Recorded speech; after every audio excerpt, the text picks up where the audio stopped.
Good morning. Good morning. Hey, it's so great to be with you today. Bonjour tout le monde. C'est vraiment chouette d'être là avec vous aujourd'hui. Je veux que vous sachiez qu'on vous aime. Merci de prendre du temps aujourd'hui pour nous rejoindre pour notre culte ce dimanche. Ça va bientôt faire 5 ans qu'on est là à l'Église. On est reconnaissant pour le fait de pouvoir travailler avec vous, pour la communauté, la manière dont ça impacte ma vie et la vie de ma famille. Et je suis reconnaissant pour nos pasteurs Sean et Jill parce qu'ils ont mis leur confiance en nous, à Tyler et moi et James et Brené. Sachez-le, vous êtes aimés, vous nous manquez et on se réjouit de pouvoir vous retrouver, de pouvoir passer du temps ensemble. Je sais que Dieu va continuer à travailler en nous. Aujourd'hui, c'est la Saint-Valentin. Alors, bonne Saint-Valentin à vous tous. Je viens d'une famille qui exprime très fortement leur amour les uns pour les autres. Et ils vont dire « je t'aime ». Et donc, moi, je le dis souvent. Et de savoir qu'il y a un jour en particulier où je peux dire aux gens que je les aime et d'entendre qu'eux-mêmes, alors peu importe où vous êtes, j'espère que vous avez exprimé votre amour à quelqu'un aujourd'hui. Et aujourd'hui, il s'agit de ça. C'est une journée pour ça. J'aimerais bien qu'on puisse prier avant que je passe au message. Seigneur, merci pour cet amour parfait que tu as pour nous. Merci parce qu'on a toujours accès à cet amour et rien ne peut nous séparer de ton amour, ni le Covid, ni le confinement. Ton amour est toujours accessible pour nous et on veut vraiment s'appuyer sur toi et recevoir de toi aujourd'hui. J'aime l'amour, j'aime la Bible et certains pasteurs ont dit dans le passé, la Bible, c'est comme si c'était une lettre d'amour de Dieu pour nous. Et c'est comme ça que je le vois. Et aujourd'hui, j'aimerais bien me concentrer sur 3 histoires qui reflètent l'amour parfait et inclusif que Jésus a pour nous. Dans l'Ancien Testament, dans le Nouveau Testament et dans la vie de Jésus et dans la vie de l'Église qui venait juste de naître.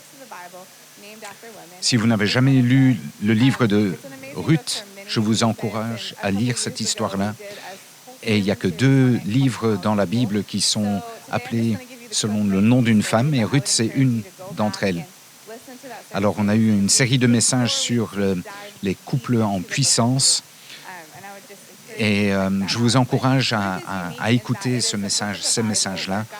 Et il y avait 4 messages et je vous encourage à vérifier. Ruth est unique. Dieu n'est pas mentionné une seule fois de manière... On parle de Yahvé dedans, mais il est très présent, même si on n'en parle pas dans ce livre et dans la vie de ces caractères-là. Alors, je ne sais pas si vous arrivez à faire le parallèle dans votre vie. Peut-être vous n'avez pas vu Dieu agir physiquement dans votre vie, ou vous n'avez pas entendu parler de lui ou de sa part ces derniers temps. Mais j'aimerais bien vous rappeler que même si on ne l'entend pas, si on ne le voit pas, il est très présent dans nos vies de tous les jours. J'aime ce livre parce que au départ, on dirait c'est comme une histoire d'amour entre Ruth et Boaz, mais aussi entre Ruth et Naomi. Et d'une certaine manière, les événements l'ont ramené à son identité propre. Alors on va ouvrir le livre de Ruth. C'est la période où les juges régnaient sur Israël et ils sont rentrés dans une période de famine. Ils avaient quitté Dieu, ils avaient servi d'autres dieux et ils décident qu'il n'y a pas d'avenir ici, enfin là où ils étaient, et ils vont partir et aller vers le pays de Moab. Et c'était plus ou moins 70-80 kilomètres de là où ils étaient. Peu de temps après qu'ils soient arrivés, le mari est décédé et les garçons ont marié des femmes moabites, mais eux aussi sont décédés. Et donc elle se retrouve veuve, et dans un pays où elle connaît personne. Et elle a entendu que Dieu a béni les récoltes, les moissons dans son pays d'où elle venait, et elle avait décidé de partir. Mais en rentrant, elle a ce moment de conviction où elle réalise que les filles qu'elle aime tellement, qui sont avec elle, elle s'en veut quelque part de laisser les filles et qu'elles soient dans une situation qu'elle-même était en train d'essayer d'échapper. Et elle dit, les filles, vous n'avez plus d'avenir avec moi, il faut que vous rentriez dans vos pays et que vous recommenciez votre vie de votre côté. Et alors, il y a une des deux repart, mais Ruth est différente. Elle a ce moment où elle décide de déclarer son amour pour Naomi. Et si vous avez été déjà à un mariage, souvent dans les mariages, on parle de ce verset-là. C'est une expression d'un engagement et d'une expression d'amour. Et elle dit, ne me pousse pas à partir et à te quitter. Là où tu vas, je vais aller avec toi. Là où tu vas rester, je vais rester avec toi. Ton pays va être le mien, ton peuple va être le mien. Là où tu vas mourir, moi je vais mourir aussi. Ruth dit dans ce moment, je ne pars pas, je ne te quitte pas. Je quitte mon pays, je quitte mon héritage, ma culture, mais je vais aller trouver refuge avec toi, avec ton Dieu, avec ta nation, avec ton peuple. Et Naomi réalise qu'il n'y a pas moyen de la faire changer d'avis. Donc elle continue ensemble et elle rentre dans Bethléem. Et alors moi j'ai été dans une école dans une petite ville qui s'appelle Arkadelphia, très petit. Et si quelque chose se passait là-bas, tout le campus était au courant. Alors c'est un petit peu comme Bethléem. Les gens entendent que Naomi est arrivée et ils sortent pour aller la saluer, dire « Tiens, tu es revenue, c'est bien toi ?» Elle dit « Non, ne m'appelez pas Naomi, appelez-moi Mara, parce que ma vie a été amère et je suis revenue les mains vides. Pourquoi m'appeler Naomi ? Et le Tout-Puissant a amené le malheur sur moi. » Dans la tradition juive, les noms que l'on donnait aux enfants signifiaient quelque part quelque chose. Et c'est avec Naomi, et les parents qui avaient choisi le nom Naomi avaient choisi ce nom parce que c'était quelqu'un d'agréable. Mais ici, elle a un souci d'identité. Elle dit « Je ne suis plus Naomi. Mon nom, c'est Mara, qui veut dire « amère ». Et c'est aussi associé avec le mot « force ». Alors, si vous avez, par exemple, un dessert ou avec un fruit un peu amer, et ce fruit prend le pas sur tous les autres goûts du gâteau, et quelque part surpasse tous les autres goûts du gâteau, alors la seule chose qui vous reste comme goût, une fois que vous avez consommé, ici c'est un petit peu ce que Naomi est en train d'exprimer en disant que tous les moments difficiles dans lesquels elle est passée dans sa vie, c'est quelque chose qui a surpassé qui elle était. Et pas seulement ça, c'est leur identité, mais maintenant elle associe l'amertume avec la manière dont elle voit Dieu. Et je ne sais pas combien d'entre vous peuvent se retrouver dans cette histoire-là. Covid, ça a été difficile, la pandémie a été difficile à gérer, et cette dernière année a été difficile. Il y a eu des bonnes choses, il y a des choses qui sont ressorties de nos cultures et qui doivent être guéries, mais ça a été une année, entre guillemets, perdue. Et je me demande dans quelle identité vous portez. Quelle est l'identité que tu vas porter avec toi quand on sortira de la pandémie. Ruth s'installe et elle dit, il faut qu'on mange. Et je vais aller glaner dans les champs. Et il y avait une coutume là où ceux qui avaient peu de moyens pouvaient passer derrière ceux qui avaient récolté et de pouvoir ramasser ce qui restait. Et c'est là où on voit Dieu qui agit dans les circonstances de sa vie, parce que la Bible dit, c'est arrivé comme ça, qu'elle est dans un champ qui appartient à Boaz, qui était de la tribu d'Elimelech. Elle travaille dans le champ, et Boaz est quelqu'un de riche, qui a beaucoup d'influence, et il passe pour aller vérifier un petit peu ce que les gens font, et il demande, tiens, c'est qui cette femme-là? Il a remarqué pour deux choses. Premièrement, elle est étrangère, et puis, à mon avis, elle était jolie aussi. Il dit, mais c'est qui cette femme-là? Et alors le contremaître dit, c'est Ruth, elle est venue avec Naomi, elle travaille dur.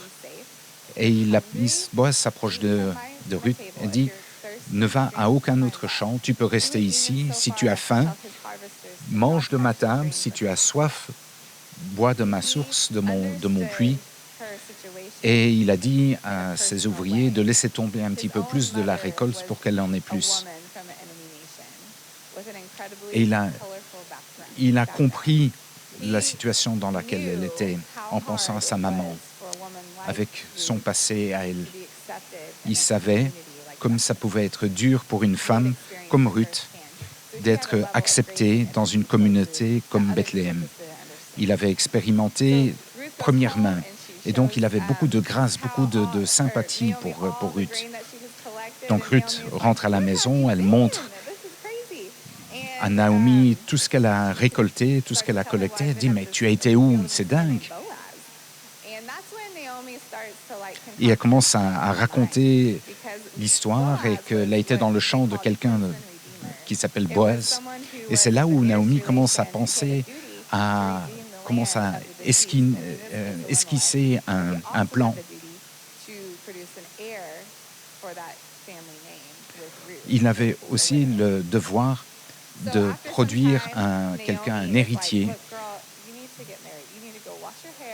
Donc, après quelque temps, Naomi dit, écoute, il faut que tu te maries, va te laver les cheveux, mets des vêtements et propose-toi à Boaz. Et c'est comme si elle allait et dire, sois mon rédempteur, et va te proposer d'être sa femme. Elle s'habille, elle se lave, elle se fait toute belle. Et elle dit, est-ce que tu veux être mon cousin et mon rédempteur? Il est beaucoup plus vieux qu'elle, il est étonné, et Ruth est quelqu'un qui a un caractère noble, et elle est probablement très belle, et elle aurait pu aller demander à n'importe qui, mais elle a choisi Boaz. Mais quand Boaz avait probablement aucune idée que les choses pouvaient se passer comme ça. Alors, il pensait qu'il y avait sûrement d'autres choses qui pouvaient se passer.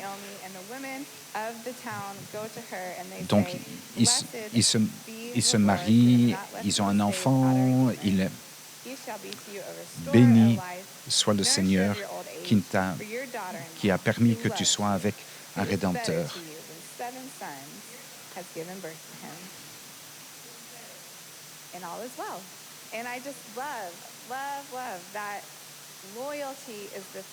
Et tout se passe bien. Et j'aime que la loyauté était le thème que Dieu a choisi pour la retirer, pour la ramener vers son identité. Je trouve que la loyauté, spécialement cette année, est quelque chose qui est difficile cette année, c'est à trouver dans les relations. On a déjà passé tellement de temps distanciés les uns des autres, et la seule chose qu'on peut peut voir l'un de l'autre, c'est des images, quelque chose qu'on peut voir sur nos réseaux sociaux. Et ça a été difficile, c'était compliqué. Si tu n'es pas d'accord avec avec la vie de quelqu'un, tu peux simplement les bloquer et enlever le problème. Mais c'est pas ce que Ruth a fait. Elle ne va pas, Noémie, et dire « tu ne dois pas être amère parce que je t'aime ». Elle dit « non, je vais rester ». Et je me demande, et si nous avions décidé, si nous décidions de rester connectés, de ne pas ignorer les messages, de répondre, de continuer à établir et de cultiver nos relations. Mais Ruth est restée et à cause de ça, grâce à ça, elle a ramené, Noémie a été ramenée à son identité réelle en Christ. L'histoire de Ruth, c'est aussi une histoire, une démonstration de la loyauté de Dieu. Quand il ramenait une nation de beaucoup de différentes nationalités, de différentes cultures, de différentes identités, et que nous puissions nous associer avec son identité. Béni soit le Seigneur qui ne t'a pas... Ne laissez pas les...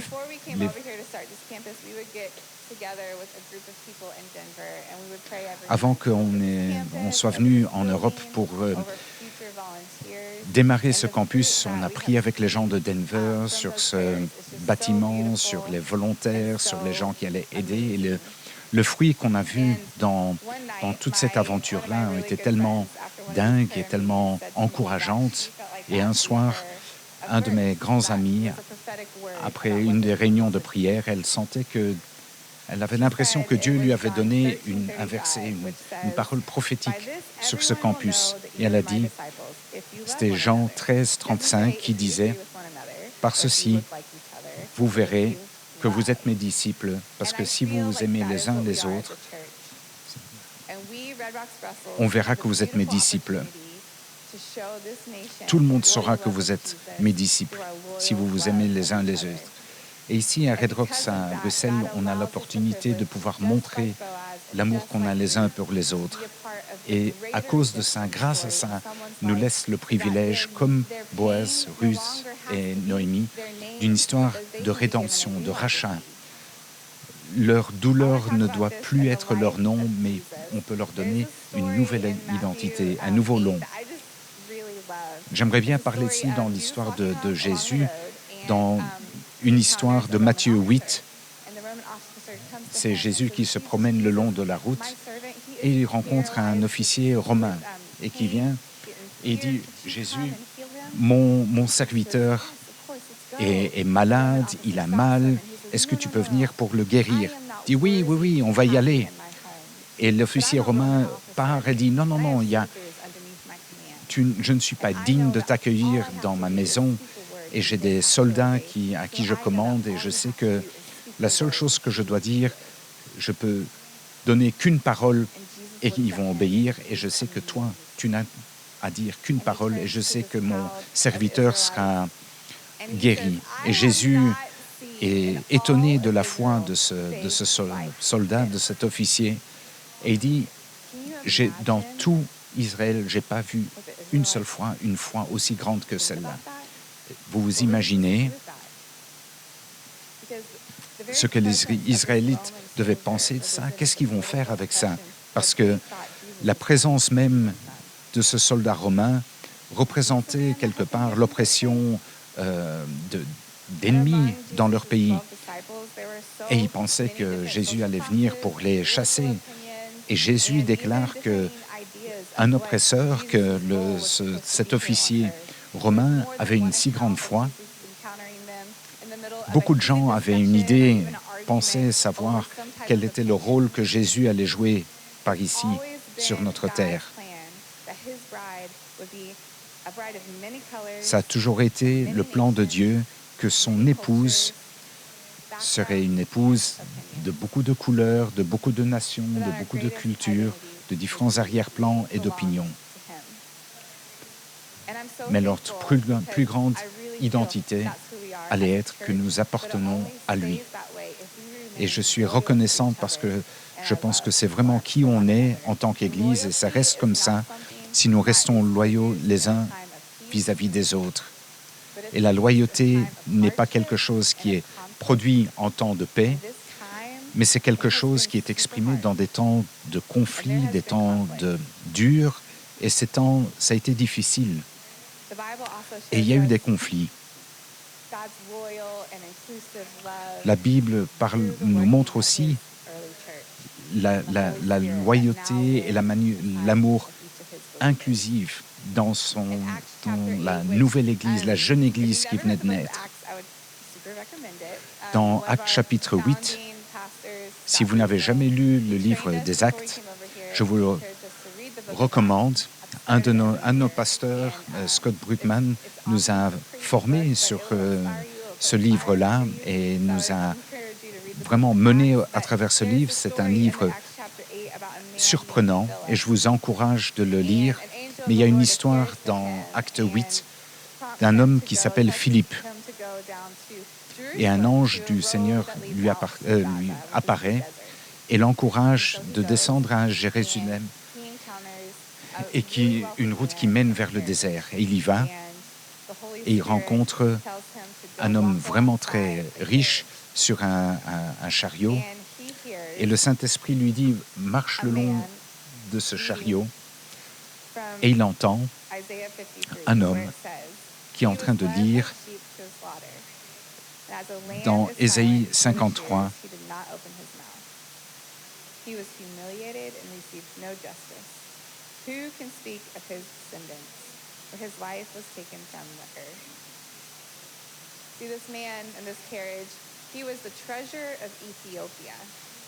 Cet homme dans ce chariot, c'était le trésorier d'Éthiopie. Et à cause de son rôle important qu'il jouait, il rapportait directement à la reine d'Éthiopie. Et à cause de ça, c'était un eunuque. Et il avait voyagé jusqu'à Jérusalem pour adorer et louer Dieu. Mais quand il est arrivé, il s'est rendu compte qu'il ne pouvait pas rentrer. Il n'était pas le bienvenu à cause de sa condition et qu'il était considéré comme étant impur. Et quand il est en train de lire ce verset-là, la parole prophétique de Jésus, la manière dont il était humilié, Jésus a été amené comme un agneau à l'abattage. Et Philippe lui demande, est-ce que tu comprends ce que tu es en train de lire? Est-ce que tu peux monter dans le chariot avec moi et me l'expliquer? Donc Philippe monte à côté de l'eunuque et lui explique. Le verset parlait de Jésus, que Jésus est venu pour déposer sa vie, pour donner sa vie, et que Jésus serait considéré, deviendrait impur pour qu'il puisse être sauvé, et qu'il ne devrait pas traverser sa vie avec cette étiquette impure et pas le bienvenu, mais qui pourrait être racheté, il pourrait être purifié. Et comme une réflexion directe sur la parole prophétique dans Ésaïe 56, ne laissez pas les étrangers qui se commandent au Seigneur. Le Seigneur ne me laissera jamais faire partie de son peuple.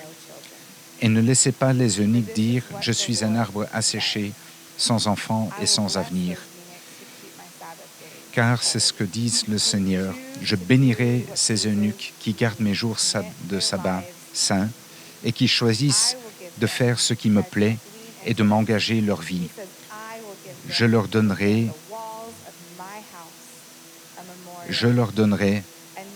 dans les murs de ma maison un mémorial en mon nom, bien plus grand que les fils et les filles pourraient donner, car le nom que je leur donne est éternel. Il ne disparaîtra jamais. L'eunuque est surpris, il veut accepter Jésus dans sa vie.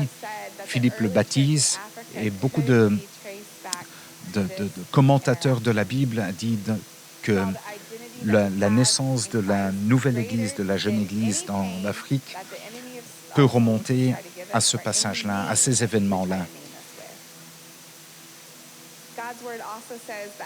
Tout, tout nom que l'ennemi essaye de nous donner, la bannière de Dieu sur nos vies, c'est l'amour.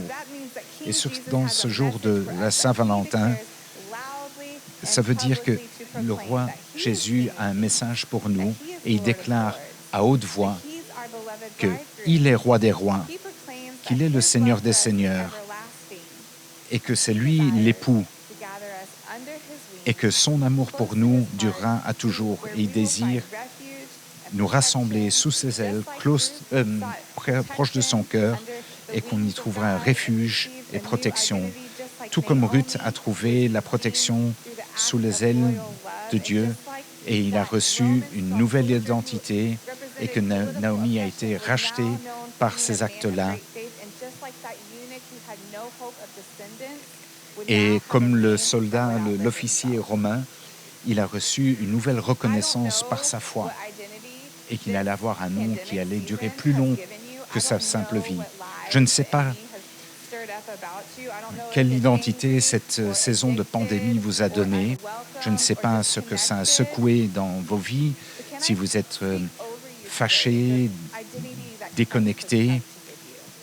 Mais est-ce que je peux proclamer sur vous que Jésus est venu pour te donner, pour vous donner, te donner une nouvelle identité, mon enfant, racheté, sauvé. Et l'ennemi veut essayer de nous séparer les uns des autres, de nous isoler, de faire perdre cette conviction, cette assurance qu'on a d'appartenir à quelque chose. Vous êtes aimé, tu es aimé par Jésus, il est venu pour toi. Et à cause de ça, aucun mensonge que l'ennemi peut proclamer peut s'opposer à la vérité, les vérités que Dieu a apportées pour toi. Dans cette maison, dans cette église, ta place est ici. Si Dieu peut prendre une femme d'un pays, si Dieu a pu transformer la vie d'un eunuque qui n'appartenait pas, qui était considéré comme impur, et quelque part lui donner une nouvelle identité, des choses encore plus grandes de tout ce que tu peux imaginer, de tout ce que tu peux faire. On est très différents les uns des autres. Mais notre amour loyal exprime aussi quelque part l'amour loyal que Dieu a pour nous. Et l'amour qu'on a les uns pour les autres va être une démonstration de notre foi et de qui on est. Un de nos pasteurs a dit, les gens qui ont été pardonnés, à qui on a pardonné beaucoup, pardonneront beaucoup. Et peut-être aujourd'hui, tu te rends compte que tu n'as jamais accepté l'amour de Jésus et tu n'as pas laissé Jésus redéfinir qui tu es. Et tu n'as jamais accepté cet amour-là et touché qui tu es au plus profond de ton être. Peut-être qu'il y a beaucoup de mensonges que tu as cru, que tu n'es pas le bienvenu, que tu es impur, que tu n'es pas digne. Peut-être que tu es là aujourd'hui et tu écoutes et tu dis, mince, mon amour n'a pas été loyal vis-à-vis des autres, ou je suis victime de l'amour non loyal d'autres. Est-ce que je peux vous encourager? Est-ce que je peux t'encourager? Laisse ton amour pour les autres être fidèle. Reste actif. Sois engagé. Continue à veiller sur les autres. Et je veux prier pour nous. Ceux à qui on a pardonné beaucoup aimeront beaucoup. Et on nous a pardonné beaucoup. Alors continuons dans cette saison compliquée et aimons bien. Aimons profondément. Prions. Seigneur Tout-Puissant, merci pour ta parole qui nous rappelle comme tu es fidèle, peu importe qui on est, peu importe d'où on vient, notre arrière-plan. ton amour nous accueille. Je prie pour ceux qui n'ont jamais permis que tu sois tu n'as pas laissé être ton identité. Et je veux prier que ce jour de Saint-Valentin, qu'ils puissent recevoir cet amour incroyable, immensurable, incommensurable de qui tu es.